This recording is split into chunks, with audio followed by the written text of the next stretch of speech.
Capítulo 3. À custa de muitos esforços, fomos rumando a vida para melhores dias. As irmãs foram crescendo, eu me fiz homem, a nossa progenitora apresentara os seus primeiros cabelos brancos.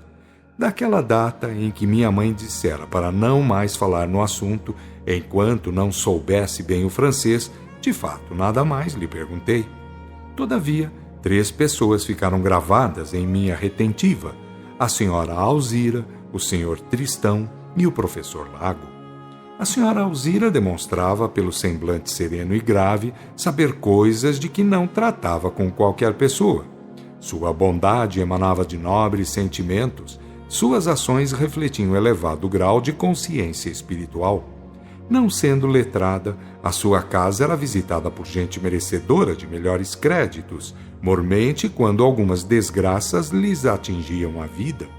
O pároco dizia que era feiticeira, mas a palavra do pároco produzia efeitos contrários, porque enquanto ele fazia salamaleques e mandava ajoelhar diante de imagens e seguir rituais, coisas que de nada valiam nem coisa alguma podiam produzir, a senhora Alzira aconselhava e atacava os fatos em cheio, instruída por quem ela dizia que sabia onde tinha o nariz. Andei por longos dias a lhe vasculhar as redondezas, perguntando a seu respeito às pessoas que lhe pediam auxílio espiritual. Algumas pessoas diziam que estavam procurando melhoras, que ainda lhe não conheciam os poderes. Outras pessoas emprestavam-lhe grandes forças, diziam que tinham valores para auxiliar, mas que julgavam os propósitos para prometer auxílio. O maior número confiava em seu caráter superior, pois sendo na juventude muito formosa e tendo tido muitas ofertas de casamento, mantivera sua liberdade individual, afirmando que sua vida era devida aos objetivos de Deus. Quando eu completei 20 anos, fui-lhe ao encalço, perguntando-lhe algumas coisas referentes ao meu destino em geral. Eu sabia, disse-me ela, que você viria até mim quando a hora chegasse. Agradeço a Deus por isto que vem de ocorrer, mas, conforme o dito por sua mãe, é melhor que faça estudos melhores antes de saber algumas verdades práticas. Sua vida é para ser bem empregada, como a de todos os filhos de Deus. Depois disso, é bom considerar. Terá ainda o direito de relativa liberdade para enveredar por rumos que bem quiser em matéria espiritualista. Adiantei. Quero seguir a trilha exemplificada por minha mãe.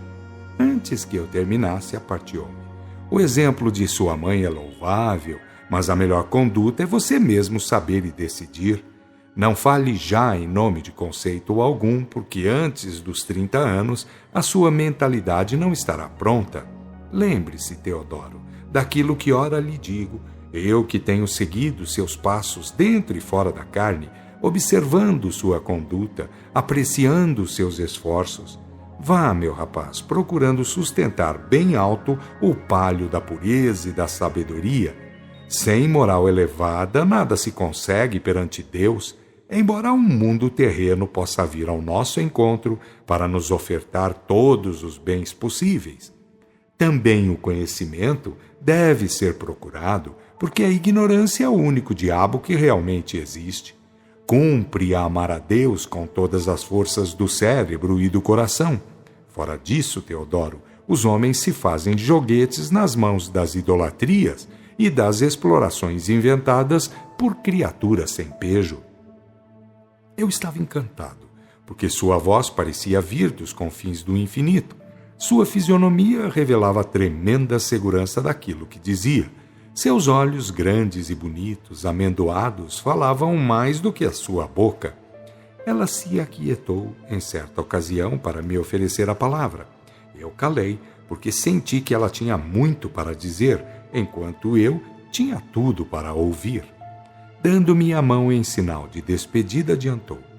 Estude o quanto puder, sem se deixar influir, pois importa que a sua futura conduta represente o melhor de suas convicções. O mundo prepara-se para novos tempos, quando a doutrina de Jesus deverá ser reposta no lugar e em todas as partes da terra. Vá, meu rapaz, e que Deus lhe ilumine a mente. Fui com a alma transbordante de alegria. Aquela mulher parecia alguém vindo das alturas celestiais. Sua casa não tinha imagens. Suas maneiras eram limpas e severas.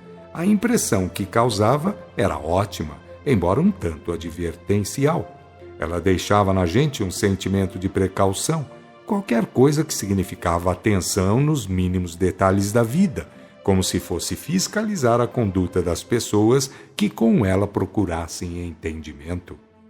O Sr. Tristão fora por mim fartamente abordado. Eu nada lhe disse de minhas pretensões, nem de coisa alguma observada por minha mãe. Notei, entretanto, que ele procurava a verdade, mas por todos os caminhos possíveis, em grosso ou em linhas gerais, sem se deter nos pormenores, nas nuances doutrinárias. Era de todo anticlerical, como toda e qualquer pessoa vastamente lida em matéria de espiritualismo fundamental. Sabia que a função dos cleros, verdadeiramente, era truncar nas gentes a melhor formação religiosa, por ensinar e impor idolatrias, a fim de manter as instituições, a subsistência e todas as regalias sociais derivantes. Nem a título de tolerância suportava a Igreja Católica, afirmando que a ela se deviam os erros religiosos em que se chafurdara o mundo ocidental. Salientava o fator revelação como sendo o alicerce do cristianismo do Cristo, mas entulhava o interlocutor com suas queixas, achando que nada era possível fazer, sendo, como era obrigado pelas circunstâncias da vida, a morar numa pequena cidade, onde todos se conhecem e falam uns dos outros. Eu queria acesso à sua biblioteca, mas nada consegui. Ele sempre tinha algumas desculpas, ora achando que não desejava influir sobre a formação dos mais jovens, ora dizendo que tinha ciúme de seus livros, porque na maior parte lhe haviam sido ofertados por amigos com dedicatórias. Vivia, portanto, a sua maneira de ser, aviando receitas e esbravejando contra um mundo de coisas sem fazer nada de sério e seguro. Era um temperamental, nada mais, com alguns esclarecimentos. Com pouco ficava, e não muito bem, porque não possuía o condão de se decidir. Para ele, o pároco era um gatuno dos corpos e das almas, porque tirava materialmente o que agentes ganhavam com sacrifício, enquanto que espiritualmente impunha conceitos que constituíam transgressões da lei de Deus. Em compensação, o pároco dizia dele coisas fortes, menos em questões de moral, que ele sabia viver decentemente, mas a respeito de religião, afirmando que fazia tresmalhar alguns do seu rebanho. O pároco preferia dizer do rebanho do Cristo, para realçar a sua autoridade, mas os elementos mais cultos, ouvindo o pároco falar, sabiam que as lãs do rebanho ficavam ali mesmo com ele, pois do pensamento do Cristo, nem ele, pároco, nem paroquiano algum, jamais tivera notícias confirmativas. Quando alguém lhe dizia das arremetidas do pároco, clamando por Deus e pelo Cristo, contra o farmacêutico, este argumentava que devia antes apelar ao diabo, se o diabo existisse, porque é o tutelar dos inimigos da lei de Deus, e avançava em argumentos, pois entendia que a humanidade estaria bem mal se tomasse o exemplo do pároco, uma vez que vivia à custa de um comércio a que jamais tinha obrigação de prestar contas ao senhorio, nem de dar satisfação dos resultados aos consumidores de suas maquinações. Assim, dizia, enquanto por aqui estiver, de Deus e do Cristo pretende ter a devida autorização, enquanto que a ninguém presta contas, nem do alto, nem cá de baixo, sobre estar sendo honesto ou desonesto. De fato, assim pensavam muitos. Mal andaria o pároco se lhe fossem exigidas algumas prestações de contas, de maneira prática. Não conseguiria provar a realidade do seu ministério nem a eficácia do seu trabalho. Poderia provar, quando muito, que ficava a dever contas a Deus e aos paroquianos, mas contas pelas quais responderia mais tarde, longe das vistas de todos, menos de Deus. Assim, afirmava o Sr. Tristão, Era o único comerciante que não pagava impostos, como era também o único que podia entregar ou não as respectivas mercadorias, perfeitas ou deterioradas, sem ter que dar satisfação de modo algum. Nada me aproveitou o contato com o Sr. Tristão, contato muitas vezes provocado, porque ele sempre argumentava e nunca chegava a concluir. Sua vida, no entretanto, estava acima de cogitações no plano moral, e fazia de maneira elegante a sua obra de solidariedade. Os pobres tinham nele um bom amigo e benfeitor. Para nós, por exemplo, fez aquilo que só Deus lhe poderá ao certo apreciar e recompensar. O professor Lago era tido como filósofo. Não lhe votava o pároco prevenção alguma.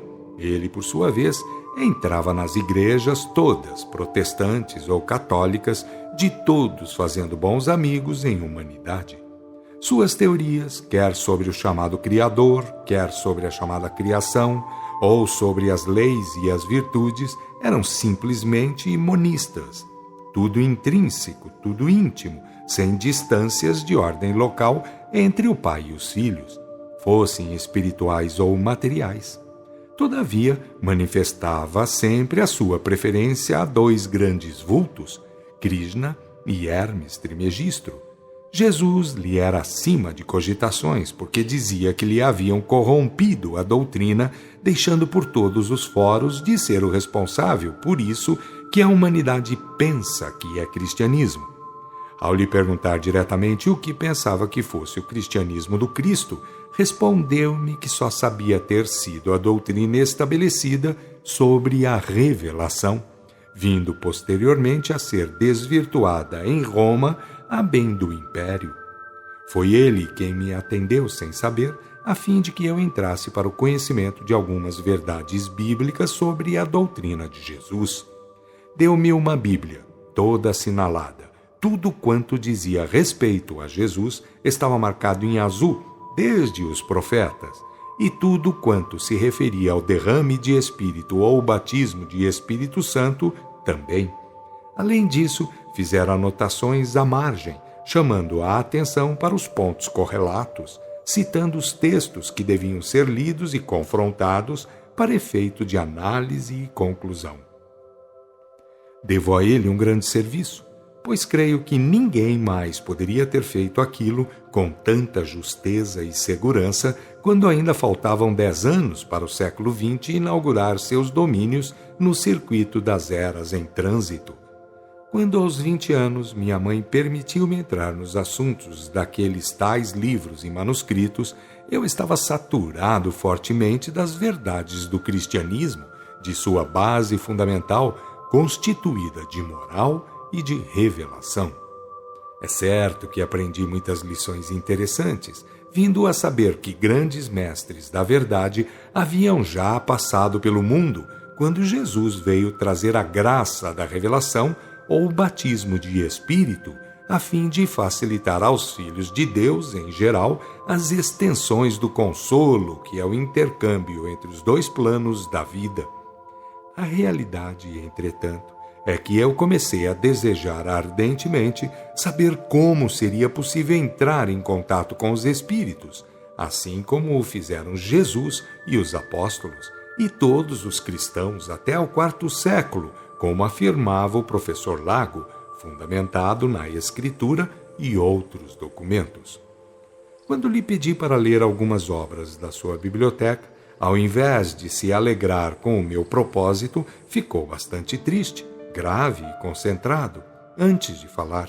E quando falou, foi para dizer: Teodoro, este mundo anda aos trambolhos desde que existe, com os homens a corromper e a conspurcar as leis e os ensinos derivados de Deus.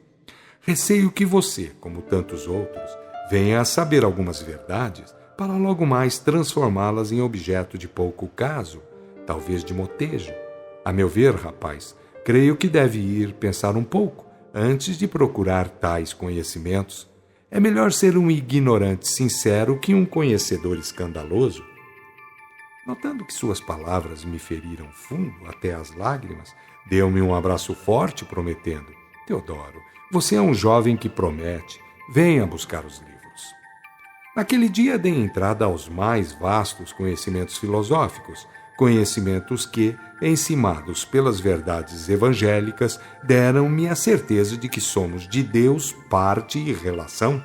E ao falar em evangelho, peço que me entendam como de fato penso, em bases morais e revelacionistas, éticas e experimentais, aplicando o cérebro e o coração com o maior ardor possível, para concluir com justeza, acima de suposições supersticiosas, idólatras e conchavistas.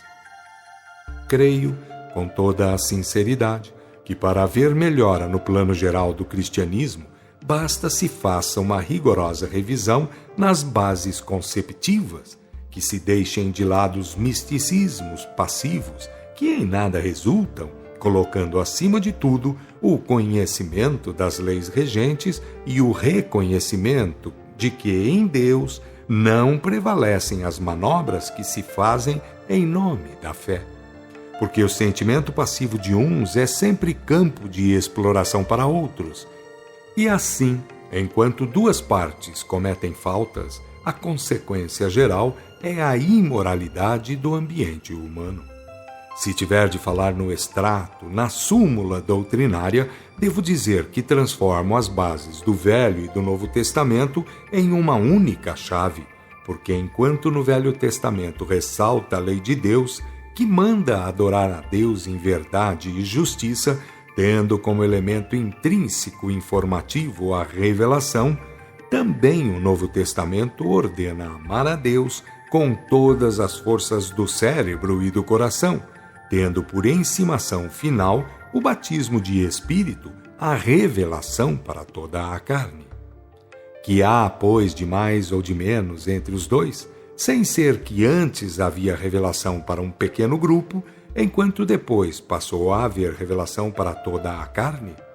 Se tomarmos como de fato devemos tomar a Jesus como tendo sido a lei viva, não é certo que assim mesmo a base moral é a mesma lei? E tudo não fica de novo nas bases da lei e da revelação? Considerando também que a corrupção surgida em Roma desvirtuou o cristianismo e que o espiritismo lhe é a restauração predita pelo Cristo, não temos de novo as mesmas bases, a moral da lei e os informes da revelação, formando o eixo a mover todo o mecanismo doutrinário?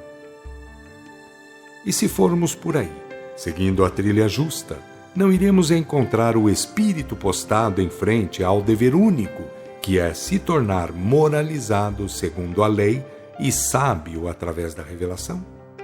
A síntese não fica sendo amor e sabedoria?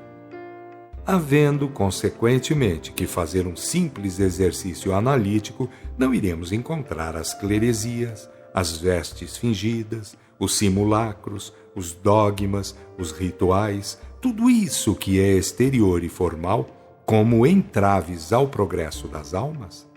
Não é certo que, enquanto olham para fora e fazem ginásticas idólatras e sustentam legiões de homens e mulheres parasitas, esquecem os graves problemas de consciência? Em que coisas depositam fé? Em que aplicam a esperança? Ao que fica a caridade reduzida? Já disse um grande pensador de séculos atrás que quando a idolatria toma conta do homem, o homem se esquece da fraternidade. Nada mais justo, pois o vício da idolatria enceguece mais do que a miopia, embrutece mais do que a ignorância e degrada mais do que os vícios do álcool e do jogo. Porque enquanto alguns outros vícios ferem a criatura de fora para dentro, a idolatria aniquila-o de dentro para fora. Ou se adora em espírito e verdade, ou se faz obra de mentiroso. Eis a lei.